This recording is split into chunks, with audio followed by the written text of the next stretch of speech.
Sobat Culture, saya sedang ada di Kudus.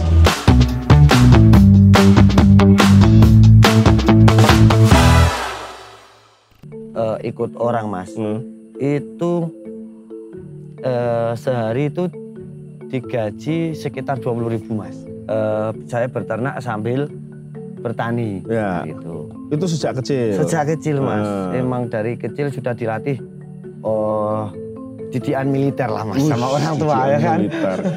Saya ki pengen hutan ini jumeneh lho mas.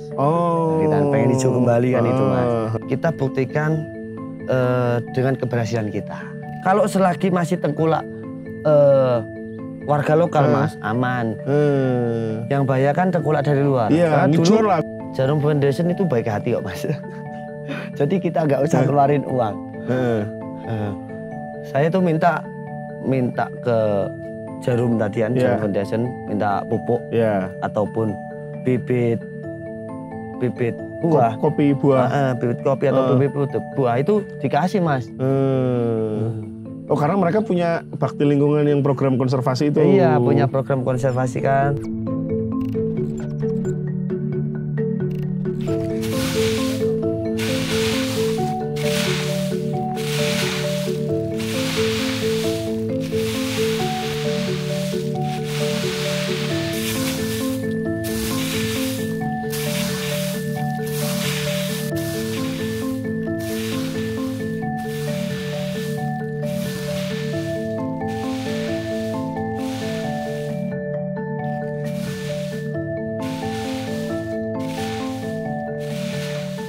Sobat Culture, ketemu lagi dengan saya Agung PW di Culture Shock. Kali ini saya ada di sebuah desa yang terkenal di Kabupaten Kudus, namanya Rahtau. Terkenal itu karena kopinya. Nah, saya sekarang bersama Mas Goblak alias Mas Narko. Ya, Mas Narko. Ada banyak yang ingin saya obrolkan selain kopi. Tapi yang pertama itu adalah sosok Mas Narko ini menurut saya gambaran seorang pemuda desa yang sukses. Sukses sekolah tinggi mas. Yang punya prinsip kuat. Di saat teman-temannya itu pingin jadi tenaga kerja di luar negeri, merantau untuk bekerja ke kota lain, dia itu sejak kecil memutuskan tinggal di desa. Sempat sih pengen ngerantau ya mas ya? Sempet banget mas. Nah tapi hitung-hitungannya nggak cucuk. Jadi yang pertama Mas Narko. Ya. Saya panggil Mas Narko aja ya. Ya. Mas Narko. Serah Pak D. Iya. Pak D. Kenapa nggak merantau? Jadi tenaga kerja di luar negeri kan sekarang menggiurkan mas.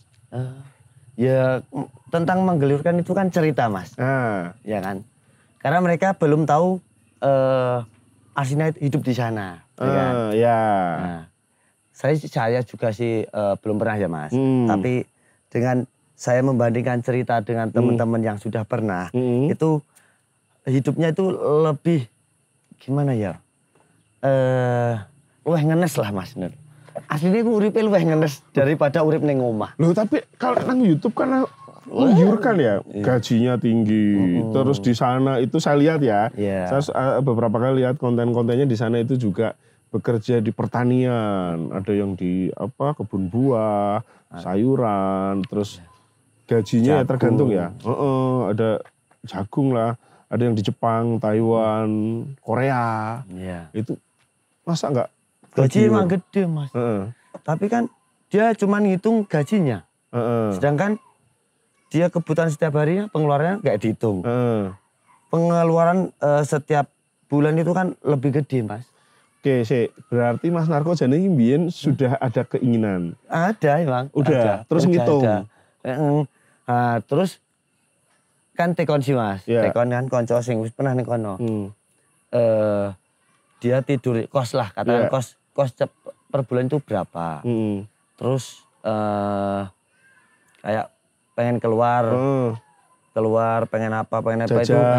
Itu gimana? Waduh. Terus ini itu kok ternyata kok lebih banyak gitu. Ketika kita di sana nggak mau puasa Mas, karena nggak prihatin puasa, lah ya. Iya, nggak iso ngirit ya. Wes mulai iki mesti njok dit kang omah Mas. Ngono. Ora cukup dit kono. Termasuk ini yang saya dengar ya, biaya ke sana itu juga lebih gede. Sehingga ada yang ngedol sapi, opong, apa? Adol pokoknya duwene lah Mas, intinya. Ben iso mangkat ya. Oke, tapi ternyata jenengan hitung-hitung, nek mung sakmene, aku mending manggon nang desa gitu. Mending aku lah cari kerjaan di keliling rumah lah katakanlah gitu. Nah, terus apa yang kemudian dikerjakan di desa? Kan ada orang juga yang bilang, ya ngopo nang desa, paling mung macul, paling mung ngurus sawah, sementara cuman nek panen regone gitu ya ngarit, regone engko nek medun. Nah, apa yang kemudian membuat jenengan akhirnya memilih untuk tinggal di desa? Kan gini Mas, dulu kenapa saya memutuskan untuk tinggal di kampung sendirian, cari kerjaan di kampung. Tadi kalau lihat teman-teman yang pulang dari perantauan, itu rata-rata kan ya gitu-gitu aja, nggak ada peningkatan. Ada peningkatan cuman berapa persen lah. Dari katakanlah dari 10 orang, paling 1. Karena gitu. Prihatinnya tadi itu. Iya, karena dia prihatin lah, nggak mau neko-neko gitu lah. Jadi dia pulang bawa uang. Tapi kalau yang hidupnya kayak dia di rumah, kayak di kampung, banyak neko-neko, ya udah gamblang ya. Nggak pulang bawa apa-apa. Nah terus jenengan ngapain di kampung Mas? Ini kalau tak sambil ngombe ya? Sambil. Ini kopi khas Ratawu Sobat Culture. Ini ya, ini biji-bijinya. Original Mas. Original ya. Oke, tadi lanjut Mas. Nah, jadi saya di kampung dari kecil itu wis kulino ngarit Mas. Kulino ngarit. Jadi setiap hari ya pergi ambil rumput, ya kan. Saya berternak sambil bertani. Gitu. Itu sejak kecil? Sejak kecil Mas. Emang dari kecil sudah dilatih didikan militer lah Mas sama orang tua ya kan. Kita harus senjatanya arit. Bener kan, arit. Cangkol ya kan. Enggak pulpen iki sampingan wis ngono wae. Wis sejak kecil wis nang kebon dan sebagainya. Aduh. Jadi biyen apa ya Mas?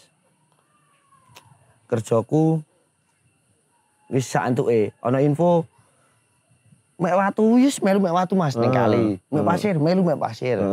Dari pulang sekolah, cari kerjaan kan gitu lah. Libur sekolah ya ikut kerja sama warga. Kata diajak ke kebun Babat Suket. Ya kan? Babat Suket gitu Mas. Ikut. Itu kan sehari Mas. Hari full. Waktu itu saya sudah bekerja ikut orang Mas. Itu sehari itu digaji sekitar 20.000 Mas. 20.000. 20.000. Saya turun ikut kerja orang ya Mas. Itu dengan gaji 20.000. Oke. Ya. Tapi kan saya nikmati Mas. Gitu. Enggak saya hitung dengan nilai, tapi saya nikmati sambil belajar. Karena kita belajar apa namanya di bangku sekolahan, kan harus butuh biaya juga. Tapi kalau kita belajar sambil praktek, itu kan gimana ya? Kita udah dapat uang, dapat ilmu, ya kan? Ilmu titen kan itu. Ilmu titen Mas. Gitu kan. Dan luwih nyantolnya kan ilmu titen iku mau Mas, daripada cuma teori. Pasti kan nyantol yang praktek. Oke, itu kan. Terus kemudian tadi kembali apa jenengan sudah ya ke kebun lah dari kecil dan sebagainya, bayaran, terus kemudian berkebun sendiri Mas. Berkebun sendiri. Iya. Tapi yang saya buat contoh itu waktu dulu kebunnya wong tua sih. Suruh tak jajal sih masih. Dia ikut nanam jagung. Jagung. Ya. Karena rata-rata warga rah tahu itu kan tanaman jagung Mas. Kalau kopi cuma sedikit, yang di gunung-gunung. Itu pun dibiarkan. Nggak dirawat. Jagung itu hanya dipanen. Iya, jagung itu karena ya usianya paling 3 bulan kan, ya. 3 bulan setengah panen. Dapat uangnya cepat. Gitu. Ikut. Saya dulu ikut nanam jagung, nanam tela pohong. Udah tak udah saya lakukan semua itu Mas. Nah, ketika proses otomatis nanam jagung kan butuh perawatan banyak itu Mas. Harus nyangkul, terus pupuk. Waktu itu pupuk saya tuh bawanya itu nggak bisa bawa kendaraan Mas. Terus masih Dipikul ya. Dipikul tuh dari rumah lah ya kan. Kebunnya padahal ini di atas Mas ya, contoh kayak di atas sana itu. Nah, cuman nggak di sana, di sebelah sana. Ya.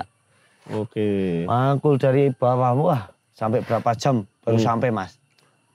Dan pupuk kan nggak cuman cukup 1 kali, 2 kali lah minimal. Ya kita proses kita jalani sampai mau panen.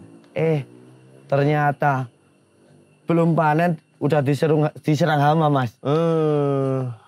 Hamanya? Babi hutan. Oh, di sini masih ada babi hutan? Banyak banget Mas. Babi hutan, monyet, banyak. Dan ketika sisa yang mereka makan, kita panen. Kita panen hasilnya, aduh, gak cocok Mas. Oke, nah ini kan menarik. Jadi masa-masa ketika jenengan mulai jagung itu kan jenengan sudah di usia remaja lebih ya? Udah anak muda lah. Udah SMA atau udah lulus SMA itu? Malah belum lulus Mas. Malah belum lulus ya? Belum lulus SMA itu. Nah, kan pasti teman-temannya udah mulai tuh merantau. Nandur jagung. Pasti teman-temannya kan juga tidak jauh-jauh dari pertanian kan? Iya. Nandur jagung, panen dientek nang kethek, opo celeng gitu kan.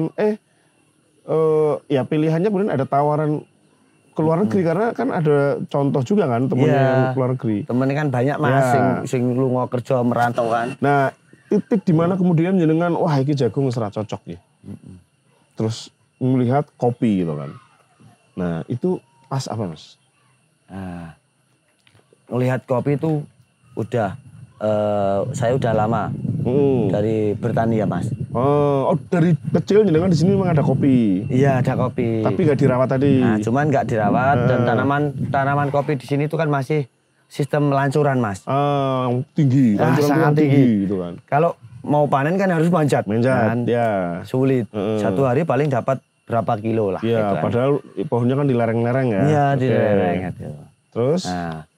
Terus coba kita proses gimana caranya untuk panen biar mudah lah misalnya gitu. Oke, berarti kan ini panen. Jadi ketika jagung kok panennya elek terus, biaya produksi tinggi. Kok tahu kalau kemudian kopi itu punya nilai ekonomi tinggi saat itu? Apakah jenengan melihat desa lain atau? Iya, gini Mas. Harga kopi waktu dulu itu Mas. Ya, harganya itu stabil Mas. Stabil. Katakanlah di harga cherry di 3.000. Setiap tahun itu masih 3.000 sampai 5.000 lah kan gitu ya. Nah, tapi kan panennya ketika kita panen kan cuma dapat sedikit Mas. Karena tadi kan sistem pagar tadi masih lancuran lah gitu. Belum bisa pagar. Nah, coba kita proses dengan cara lain. Dulu kita nyontoh dari kampung sebelah, kan gitu ya. Kampung Colo. Ya kan, gitu. Ya. Karena di sana itu dia lebih duluan untuk proses tanaman kopi. Ya. Dan di sana prosesnya itu sistem stek Mas, sambung pucuk kan. Sambung pucuk. Ya. Jadi kopi itu pendek. Betul. Jadi disambung dengan bibit yang lain, bibit lain yang sudah pernah mungkin berbuah dan sebagainya gitu ya. Dan yang buahnya lebih banyak kan gitu. Nah, kita lihat kok kayak apik yo kan gitu Mas ya. Nah gini, panennya ya luwih gampang. Karena kita tidak usah susah-susah dengan memanjat pohon gitu Mas. Dari bawah sudah bisa kan itu. Wah, ya. Kita cari bibit dari sana Mas. Gitu kan. Kita beli dari Colo, Tahu Japan tadi kan. Kita setek di sini. Disambungkan dengan tadi kopi yang lancuran tadi. Lancuran. Dari kopi yang lancuran tadi kita potong kan, biar pendek.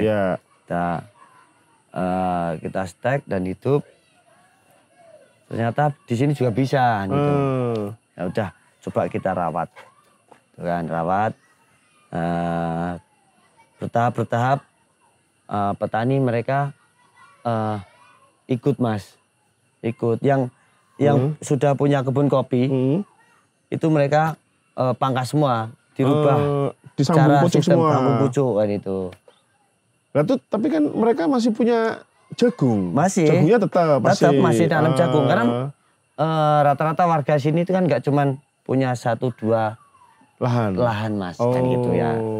Walaupun sekotak kecil lah, tapi kan banyak tempat. Nah, jadi mereka kan tetap masih nanam jagung, yang suka jagung, yang suka padi juga masih nanam padi.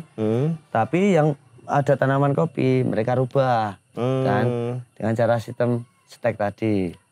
Ternyata buahnya kok lebih banyak kan itu. Lebih banyak daripada yang lancuran. Cara panen juga gampang. Udah mereka panen. Tahap bertahap Mas, tahun ke tahun. Merambat Mas. Nanam kopinya merambat. Jagungnya dikurangi. Dikurangi karena mereka tadi dihitung dari hasilnya dan pengeluaran. Pengeluaran untuk biaya nanam kopi tadi ya. Perawatan dan sebagainya. Itu lebih banyak hasil daripada perawatan Mas. Itu karena dari kopi itu walaupun dia panennya nggak secepat jagung, lama. Tapi biaya perawatannya kecil. Hasilnya lebih bagus. Hasilnya juga lebih bagus. Bentar, ini kan warga itu mulai kemudian melihat nih. Jenengan kan salah satu pionir. Jenengan kan cah cilik toh. Cilik loh kok Mas. Toh? Kan biasa tuh nek nang apa DC tetep Mas. Tetep wong cah cilik ya kumelinti kemaki membawa hal yang baru. Iya kan? Jadi itu dulu gimana? Jenengan sempat ditolak juga itu? Wah. Jangankan ditolak Mas, ketika ngajak ya Mas. Ngajak kita kan ngobrol lah ngobrol. Terus ngomong-ngomong sampai ke kopi. Ayo itu nantur kopi aja kan gitu kan. Kita ngajak nantur kopi. Kopi kita masuk. Alah. Sing kan gitu Mas ya. Apa sing? Sing itu petingkah apa ya namanya?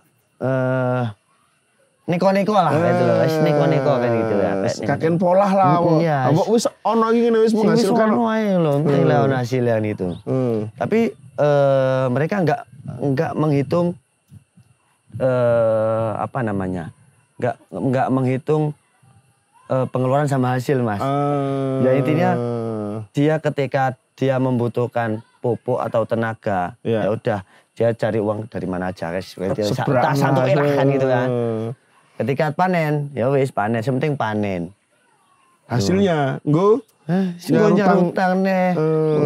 Gue nyarutang sebagian yang gue mangannya kan Mas. Iya. Nah, Mas, jenengan demotivasi apa mengajak mereka ki nandur kopi? Ada kepentingan apa wi? Dulu kepentingannya kayak gini Mas. Saya ki pengen hutan ini jumeneh lho Mas. Pengen hijau kembali kan itu Mas. Jadi ketika kita hidup di pedesaan itu bisa sejuk, tetap sejuk kan gitu. Kalau tanaman jagung kan gersang sih Mas, panas sekarang nggak ada pohon besar gitu kan. Kalau tanaman kopi kan bisa hijau kembali, adem. Ada naungannya.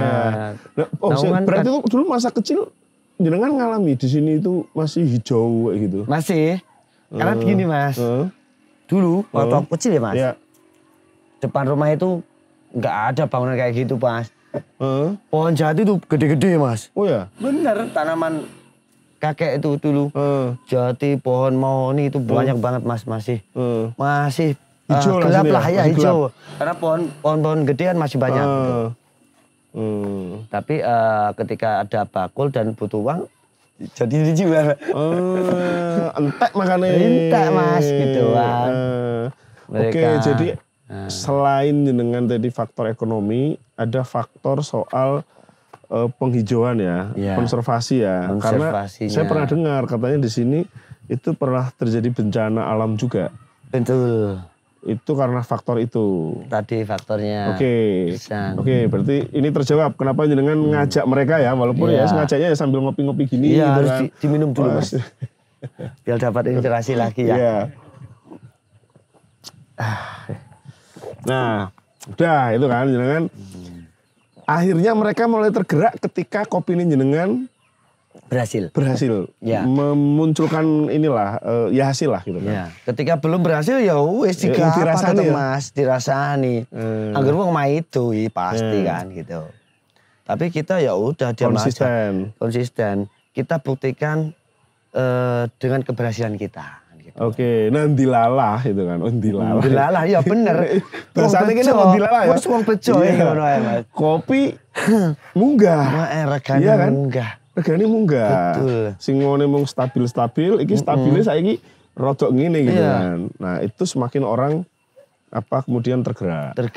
Nah, biaya atau perawatan kopi itu paling tinggi di Mas? Kan tetap aja mau nanam tanaman kan tetap aja perlu biaya perawatan. Perlu biaya perawatan. Kalau tanaman kopi Mas, kita hanya membutuhkan 15-20% dari penghasilan. Ya, perawatan walaupun kalau luasan kan mengikuti ya. Tapi penghasilan kita itu katakanlah cuman kurang, kita butuh untuk perawatan lah mesti dari penghasilan. Itu 15-20%. 15-20% buat ngapain aja itu berarti? Satu pupuk 2 kali kan. Pupuk 2 kali. 2 kali dalam setahun. Ya, 2 kali tok? 2 kali, cuma 2 kali. Oke. Sebelum musim hujan, katakanlah memasuki musim hujan, dengan yang pupuk kedua itu di akhir musim hujan. Kan gitu. Cuman itu aja Mas. Sama kita babat tadi kan, buat rumput, bersih rumput. Yang lebih bagus itu 4 kali. Tapi kadang petani cuma 3 kali lah gitu. Jadi 3-4 kali nggak apa-apa. Terus kita kalau pohon kopi udah umur agak tua, kita butuh pruning. Itu berarti perawatannya hanya itu aja. Hanya itu aja Mas. Nah ini pas aku terakhir kesini itu kan berapa bulan yang lalu ya, awal tahun yang lalu kan aku pas nongkrong depan rumah jenengan itu ada mobil yang antar pupuk ya.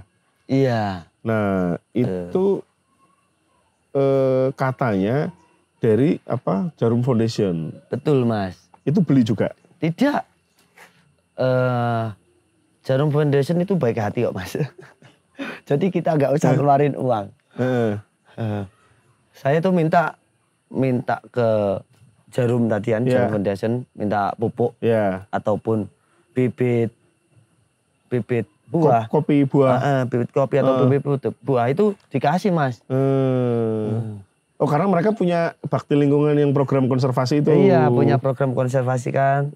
Dan yang dia utamakan otomatis kan yang lereng Muria kan gitu, yang di pegunungan, bukan yang di bawah. Intinya kan dari atas. Dia mencegah longsor kan otomatis yang di atas Mas. Gitu. Jadi ketika kita membutuhkan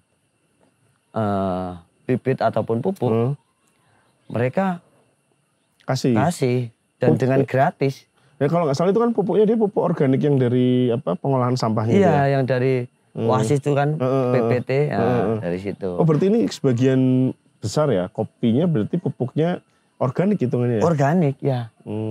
Tiap tahun pasti Mas kasih organik itu buat imbangan lah untuk pupuk kimianya. Biar terjaga kan dari segi rasa. Nah ini sekarang ke kopinya nih potensi ekonominya. Tadi harganya katakan pertama cuma 3.000, 5.000. Iya. Terus sekarang harganya berapa Mas? Sekarang kemarin itu mencapai 68, katakanlah hampir 70 lah ya. 70? Iya, tahun ini ya, tahun ini. Cherry atau kering? Green bean ya, masih kering, sudah kering Mas. Udah kering. Betul. Itu di sini jarang Mas yang jual cherry. Mereka rata-rata petani itu udah tahu ya? Udah tahu kan. Ini nilainya akan tinggi kalau green bean. Udah tahu apa namanya? Katakanlah kalau orang Jawa itu namanya rendeman kan gitu. Jadi kan basah berapa jadi kering berapa kan gitu. Mereka udah tahu. Dan mereka selalu ngecek Mas. Setiap tahun mereka itu cek.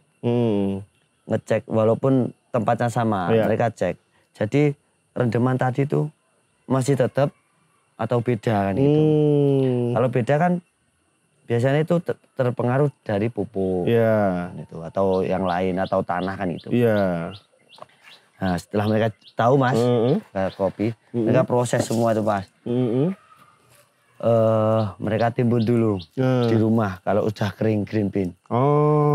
Ketika ada harga naik, gitu. Melonjak, baru dia turun dijual semua Mas. Dia berarti nggak ini ya, nggak dipermainkan tengkulak. Tengkulak nggak ada Mas, tengkulak. Kalau selagi masih tengkulak warga lokal Mas, aman. Yang bahaya kan tengkulak dari luar. Iya, ngijon lah, model-model ngijon gitu. Karena dulu itu kopi di sini tuh diserang dari daerah luar semua Mas, dari luar daerah lah ya. Iya. Itu. Dulu ya petani jualnya cherry Mas. Cherry. Iya, kalau nggak diijon. Nah, kalau nggak diijon mereka sebar uang lah, nawarin uang gitu kan ke petani. Otomatis kalau petani ketika mereka tidak ada uang dari hasil panen, belum kan otomatis ya pasti mau lah kan gitu Mas. Mau diwehi kok ngomong gitu, diteris sih sana ya. Di depan lagi gitu kan. Maksudnya gitu Mas. Nah, terus tahun ke tahun Mas bertahap warga lokal udah banyak yang jadi pengepul. Dan akhirnya yang waktu itu juga apa namanya, serang-serangan dengan harga. Tapi karena harus ngerti rego. Iya, karena udah tahu harga. Pokoknya kan jangan sampai pengepul luar itu masuk lah. Pengepul suka gini apa-apa. Kesini nggak apa-apa. Tapi gitu. ya gue kudu ngerti rego, fair lah tahu harga, betul. Nah dari situ Mas, cari untung kopi itu sangat sulit Mas. Paling 500 rupiah aja lu per kilonya. Karena tadi perang harga. Tadi kan perang harga, terus juga dari petani juga semakin modern kan sekarang Mas, semakin pintar. Jadi udah tahu informasi harga kan cepat. Nah dari situ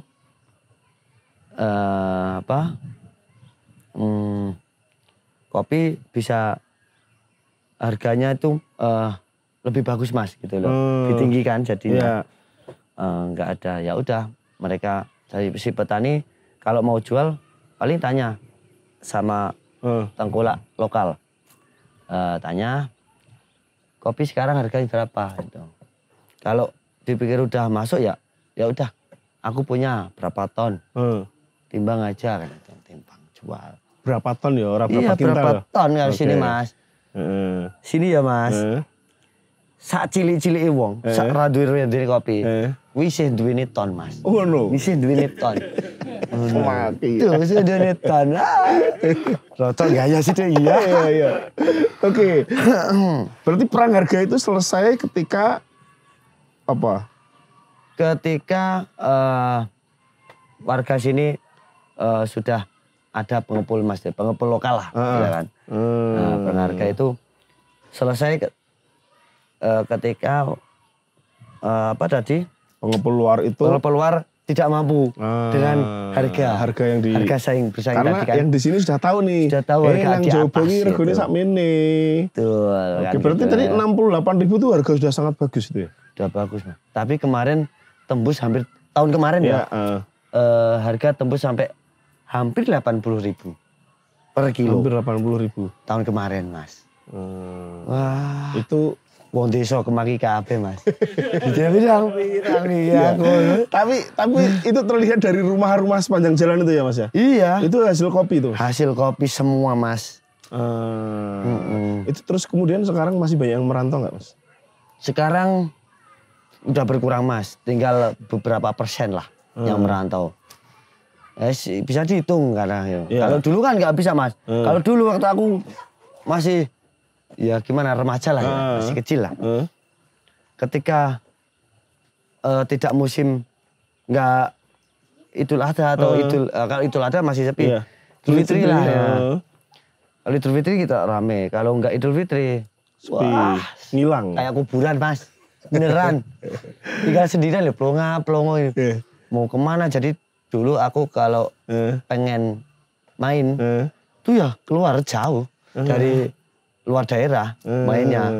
Yang masih banyak temen kan di bawah itu Mas. Orang lokal udah gak ada. Jadi kan mainnya semua. Semarang, Kudus. Gak tahu jalan Mas. Masih area Gepok lah Mas. Iya. Area Kudus ini. Oke, nah Mas.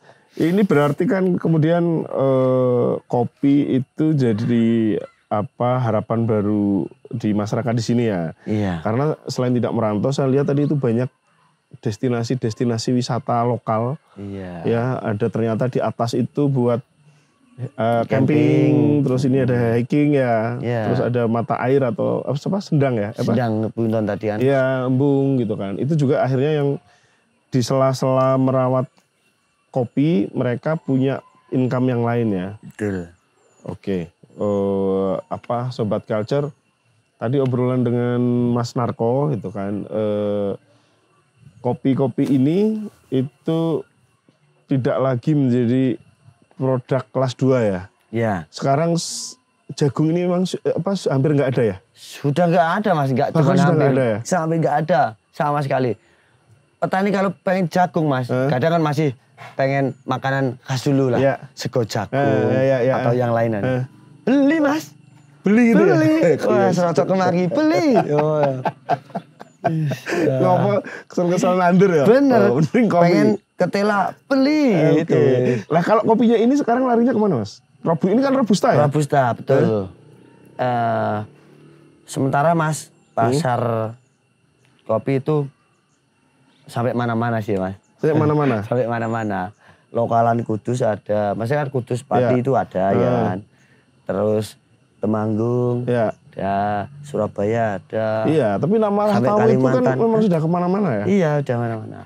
Oke, ya, Sobat Culture, masih banyak sebenarnya yang saya ingin obrolkan, tapi nanti lain waktu mungkin kita mampir ke sini ketika sudah musim panen lagi, atau di sini ternyata bukan hanya kopi, ada juga jambu air, ya, terus pamelo juga punya, ada, terus pete juga lagi musim. Jadi, alpokat juga banyak Mas, ya. Jadi kapan-kapan lah kita sambung sini lagi ya, Mas Narko. Sampai di sini Culture Shock, ketemu lagi di Culture Shock selanjutnya.